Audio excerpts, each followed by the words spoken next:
దేవుడిలో బైబుల్లో ఉన్నట్టు పాటిస్తున్నామా? ఇక్కడ ఎంతమంది దేవుడిని నమ్ముకొని బైబుల్లో ఉన్నట్టు బాప్తిసం తీసుకున్న తర్వాత మారు మనసు పొంది అదే విధంగా ఉన్న వాళ్ళు ఎంతమంది ఉన్నారు? చేతులు లేపండి.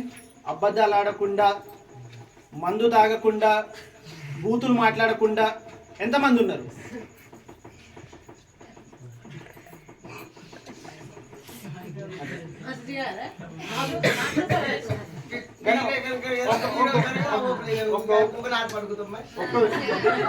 నేనేమంటున్నా, నేను ఒక్కటే మాట అంటున్నా, ఇవాళ నువ్వు బయటికి వెళ్ళినప్పుడు, నువ్వు తాగి వెళ్తున్నప్పుడు నీతో పాటు ఇక్కడ ఉన్న 24 కుటుంబాలను ప్రశ్నిస్తారు. మీరు దేవుని నమ్ముకున్నారు కదా, దేవుని నమ్ముకుని ఏ విధంగా తాగుతున్నావు అంటారు. వాళ్ళు ఏమంటున్నారు? నువ్వు దేవుడు నమ్ముకున్నావుగా అంటారు. వాళ్ళే ఏమంటున్నారు? నువ్వు దేవుడు అంటే, దేవుడు అంటే ఎవరు? యేసు ప్రభు. వాళ్ళే అంటున్నారు కదా దేవుడు నమ్ముకున్నావని. దేవుడు నమ్ముకున్నప్పుడు ఏ విధంగా తాగుతావు నువ్వు? ఎవరు మామానే కాదు, ప్రతి ఒక్కరు మనం తప్పు చేస్తున్నాం. కానీ ఎంతవరకు మనం జాగ్రత్తగా ఉంటున్నాం? ఎందుకంటే బయట వాళ్ళు నువ్వు బూతులు మాట్లాడినా ఏ చేసినా ఏమంటారు? నువ్వు దేవుడు నమ్ముకున్నావు కదా, ఎట్లా తింటున్నావు, ఎట్లా తాగుతున్నావు అంటారు. అంటే మనం దేవుడు నమ్ముకున్నామంటే అంత బాధ్యతగా ఉండాలి. వాళ్ళే అంటున్నారు నువ్వు ఒక మంచి పొజిషన్లో ఉన్నావు అంటే, మంచి దేవుడు నమ్ముకున్నావు కదా, ఎందుకు ఈ తప్పు చేస్తున్నావు? వాళ్ళే నేను క్వశ్చన్ చేస్తున్నారు. అవునా కదా? కాబట్టి నమ్ముకుంటే పూర్తిగా నమ్మండి, లేదా వెళ్ళిపోవాలి. కానీ వేరే వాళ్ళకి మనము వేలెత్తి చూపించేటట్టు మనం చేసుకోవద్దు. ఇది ఒక్కటే రిక్వెస్ట్. నేనైనా సరే, నేను నా తప్పులున్నా నేను మార్చుకోవాలి. నేను ఏదైనా గొప్పగా చెప్పినా, రేపు నేను తప్పు చేసినా దానికి ఫలితం బైబిల్లో ఏముందో అదే నేను అనుభవిస్తాను. కానీ ఉన్నది ఒక్కటే చెప్తున్నా, మనం ఉన్న దాంట్లో ఎంతవరకు నిజాయితీగా ఉన్నాము, ఎంతవరకు బైబిల్ని పాటిస్తున్నాము, ఎంతవరకు వేరే వ్యక్తులకు దేవుని గురించి చెప్తున్నాము, ఇవన్నీ మనం జాగ్రత్త పాటించాలి, జాగ్రత్తగా చేయాలి. అర్థమైందా? ఇవాళ అదే నేను చెప్దాం అనుకున్నాం. ఎందుకంటే మనం ఇవాళ తండలో ఒక ఆదర్శంగా ఉండాలి. మనకున్న బాధ్యత చాలా పెద్దది. ఎప్పుడైనా సరే మంచి వాళ్ళకి కష్టాలు వస్తాయి. మంచి పని చేయాలంటేనే కష్టాలు, ఒక చెడు పని చేయాలంటే వెంటనే అవుతుంది. కానీ మంచి, ఇప్పుడు చెడు తొందరగా వెళ్తుందా, మంచి తొందరగా వెళ్తుందా? మంచి లాస్ట్కి వెళ్తుంది, కానీ మంచి గెలుస్తుంది. అంటే మంచి చేయాలంటే ఓర్పు ఉండాలి, సహనం ఉండాలి, ఓపిక ఉండాలి. కాబట్టి మనకున్నది పెద్ద ప్రాజెక్ట్ ఏంటది? మన చర్చ్ నిర్మించుకోవాలి. ఇప్పుడు తండాలో వేరే వాళ్ళు గుడి కట్టారు, దానికి 8, 9, 10 సంవత్సరాలు పెట్టుకున్నారు. తండాలు ప్రతి ఒక్కరు నవ్వారు, ఏంది ఇంతమంది ఉండి కూడా ఒక గుడిని చక్కగా కట్టుకోలేదని. అలాంటి వాళ్ళు రేపు మనం క్వశ్చన్ చేయొద్దు. అంటే మనం అందరం బాధ్యతగా ఉండాలంటున్నా నేను. చర్చ్ విషయంలో కానీ అన్ని విషయాలలో మనం బాధ్యతగా ఉండాలి, ప్రేయర్ చేయాలి. వచ్చే 2025 సంవత్సరంలో 2025 అనేది కూడా ఒక మంచి మనకి ఏమంటారు ఫ్యాన్సీ నంబర్. అంటే 25 డిసెంబరు 2025 కల్లా మనకి చర్చ్ కావాలి.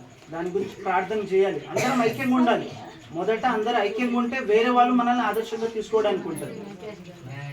అంతేనా ఎవరమా? కాబట్టి ఒకటే, మనకున్న బాధ్యతలు చాలా పెద్దవి. ఇంకోటి ఏంటంటే మన బాధ్యత మనం చేస్తున్నప్పుడు మనకి అవమానాలు వస్తాయి, మనకి ఎదుర్కోలేని దెబ్బలన్నీ తగ్గుతాయి. కాబట్టి వాటన్నిటిని మనం తట్టుకొని వెళ్ళాలి. ఎందుకంటే మనం చేసేది మంచికి ఎక్కువ కష్టాలు ఉంటాయి. అర్థమైందా? మంచి కానీ అంతిమంగా గెలిచేది మంచి. చెడు ముందు గెలవచ్చు, కానీ అంతిమంగా గెలిచేది మంచి. కాబట్టి మనం ఉన్న తండలో ఉన్న కుటుంబస్తులు కూడా ఐక్యంగా ఉండాలని నేను కోరుకుంటున్నాను. ఎందుకంటే ఇవాళ మీరు బయట కొన్ని పల్లెటూర్లలో చూస్తే ఉన్న క్రైస్తవ కుటుంబం కూడా చాలా ఐక్యంగా ఉన్నారు. వాళ్ళ గొడవలు ఉన్నాయి, భూమి గొడవలు ఉన్నాయి, దేవుడి దగ్గరకు వచ్చేసరికి ఐక్యంగా ఉన్నారు. మళ్ళీ వాళ్ళ బయట గొడవలు బయటని.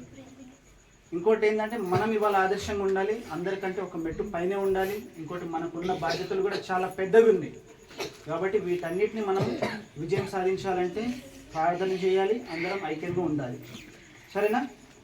ఇప్పటి నుంచి సరే, నేను ఏం చెప్పానో అది అర్థమైన వాళ్ళు అనుకుంటే, ఇప్పటి నుంచి నేను మందు తాగని అనుకునే వాళ్ళ చేతులు ఎత్తండి. సరే, నా మాట అర్థమైంది అనుకునేవాళ్ళు. నేను ఇప్పటి నుంచి మందు తాగను, ఇడే సాగు కొడుతున్నా అనుకున్న వాళ్ళు చేతులు ఎత్తండి. ఒక్కరు మారినా నేను ఇంతసేపు వరలేందుకు ఒక యూజ్ ఉంటుంది. ఇప్పటి నుంచి నేను మందు తాగను, రోడ్ల మీద ఒరవను,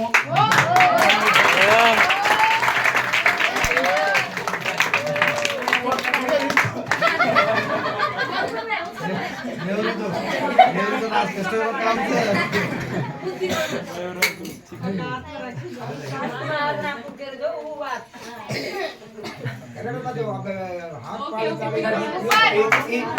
కుడిక ద్వారా ఒక్కళ్ళు మారినా ప్రతిరోజు ఒక కూడిక పెట్టుకుందాం, ప్రతి ఒక్కళ్ళు మనం మార్చుకుందాం. కాబట్టి ఈ కూడికకి నువ్వు ఒక విలువ ఇవ్వాలంటే నువ్వు ఎత్తిన చేయికి కట్టుబడి ఉండాలి. ఉంటావా? హల్లెలూయా హల్లెలూయా హల్లెలూయా. సరే, ఆరాధనలోకి వెళ్దాం. చిన్న సమయం ఇచ్చినందుకు మీ అందరికీ కృతజ్ఞతలు. అదేవిధంగా మరి ఓనమామ కూడా ఇవాళ బయట మనము చూస్తుంటే పాస్టర్లు కానీ రాబోయే రోజులలో క్రైస్తవులు చాలా ఇబ్బందులు ఎదుర్కొంటారు.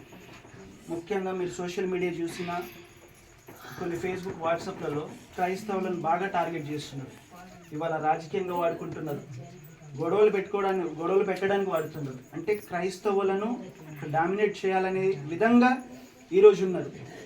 కాబట్టి మనం జాగ్రత్తగా ఉండాలి. అదేవిధంగా మనకున్న పాస్టర్ గారిని కూడా మనం గౌరవించుకోవాలంటే ఆయన దీనికే కట్టుబడి ఉండాలి. ఆయన వ్యవసాయం చేసుకుంటూ కూడా దేవుడికి ప్రతి ఆదివారం టైం ఇస్తారు. చాలామంది రారు గుళ్ళకు, చర్చికి రారు.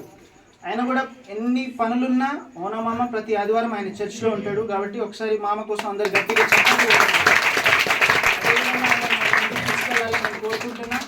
అదేవిధంగా మనకు సపోర్ట్ చేస్తున్న నాచారం బాపిస్ట్ చర్చ్ వారికి కూడా మనం కృతజ్ఞతలు చెప్పాలి. ఎందుకంటే ఒక మనిషి ఒక 10 నిమిషాలు టైం ఇస్తాడేమో, కానీ ఒక రోజు మొత్తం టైం ఇచ్చి వాళ్ళందరూ ఒక టీం రావాలంటే మామూలు మాటలు కాదు. ఎందుకంటే మనం ఇంట్లో నుంచి వెళ్ళాలంటే ఒక టీం లాగా రావాలంటే అది చాలా కష్టమైన పని.